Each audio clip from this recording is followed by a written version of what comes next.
Halo semuanya, pada video kali ini kami akan membahas salah satu aliran filsafat hukum, yaitu realisme hukum. Yuk kita simak penjelasannya. Sebenarnya, seperti apa sih konsep dari realisme hukum itu?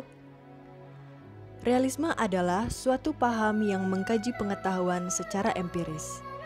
Realisme berpendapat bahwa tidak ada hukum yang mengatur suatu perkara sampai ada putusan hakim terhadap perkara itu.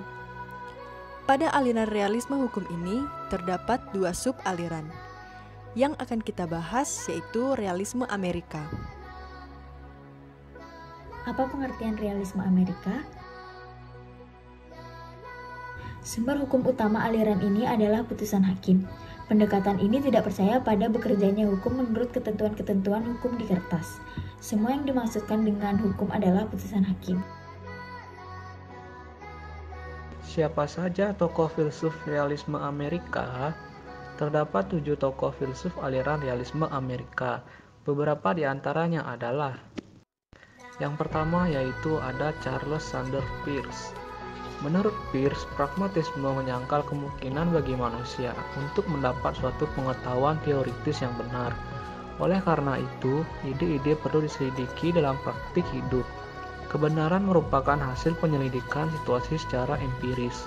Oleh karena itu, tepatlah bahwa kata pragmatis dipakai oleh Peirce dalam arti empiris atau eksperimental. Yang kedua yaitu John Shipman Gray. Sebagaimana ciri realisme Amerika, Gray menempatkan hakim sebagai pusat perhatiannya. Ia menyatakan bahwa di samping logika sebagai faktor penting dalam pembentukan perundang-undangan, unsur kepribadian, prasangka, dan faktor-faktor lain yang tidak logis memiliki pengaruh yang besar dalam pembentukan hukum. Yang ketiga yaitu Oliver Wendell Holmes Jr. Menurut Holmes, seorang sarjana hukum harus menghadapi gejala-gejala hidup secara realistis. Ucapan Holmes yang terkenal yang dianggap secara tepat menggambarkan realisme hukum Amerika yang berbunyi, perkiraan-perkiraan tentang apa yang akan diputuskan oleh pengadilan, itulah yang saya maksudkan dengan hukum. Yang selanjutnya yaitu William James. Menurut James, pragmatisme adalah nama baru untuk beberapa cara pemikiran yang sama, yang sebenarnya juga positifis. Ia menyatakan bahwa seseorang pragmatis menolak abstraksi dan hal-hal yang tidak memadai, penyelesaian secara verbal, alasan a priori yang tidak baik, prinsip yang ditentukan, sistem yang tertutup, dan hal-hal yang dianggap mutlak dan asli. Selanjutnya yaitu adalah John Dewey. Dewey termasuk salah satu peletak realisme dalam hukum yang penting. Inti ajaran dari Dewey adalah bahwa logika bukan berasal dari kepastian-kepastian dan prinsip-prinsip teoritis seperti silogisme, tetapi sesuatu studi tentang kemungkinan-kemungkinan. Yang selanjutnya ada Benjamin Nathan Cardozo.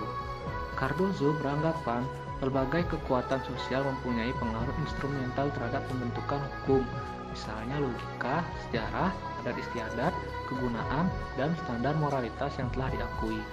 Ia beranggapan para hakim dan legislator harus senantiasa mempertimbangkan kondisi-kondisi sosial serta masalah-masalah sosial dalam pembentukan hukum. Yang terakhir yaitu Jerome Frank.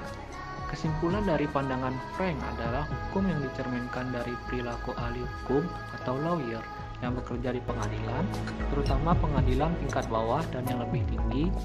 Hukum dipandang sebagai suatu kumpulan fakta-fakta yang disampaikan di pengadilan dan dipilih baik oleh hakim atau juri yang kemudian dimasukkan ke dalam putusan pengadilan. Jadi, kesimpulannya adalah realisme berpendapat bahwa tidak ada hukum yang mengatur suatu perkara sampai ada putusan hakim terhadap perkara itu.